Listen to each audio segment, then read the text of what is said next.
నాకు తెలియదండి, నేను కూడా వెతుకుతున్నాను. రండి ఇద్దరం కలిసి వెతుకుదాం. అబ్బాయి వద్దులేండి, నేను వెతుక్కుంటాను.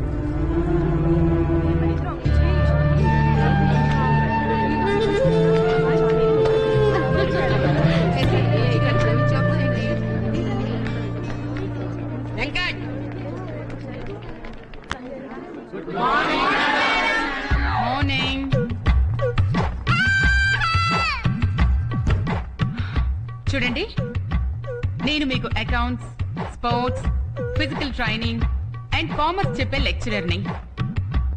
ఈ కాలేజ్ లో అన్ని మెయిన్ డిపార్ట్మెంట్స్ నా కిందే ఉంటాయి. ఉండకపోతే ఉంచేస్తా. నా పేరు జ్ఞాన సరస్వతి. ఇప్పుడు మిమ్మల్ని మీరు క్లాస్ కి పరిచయం చేసుకోండి. నా పేరు వెంకట్రావు అండి. మా నాన్న పేరు సుబ్బారావు అండి. ఆయన కార్పెంటర్ అండి. కూర్చో. నెక్స్ట్. నా పేరు రామశాస్త్రి. మా నాన్నగారు మా ఊరు శివాలయం పూజారండి.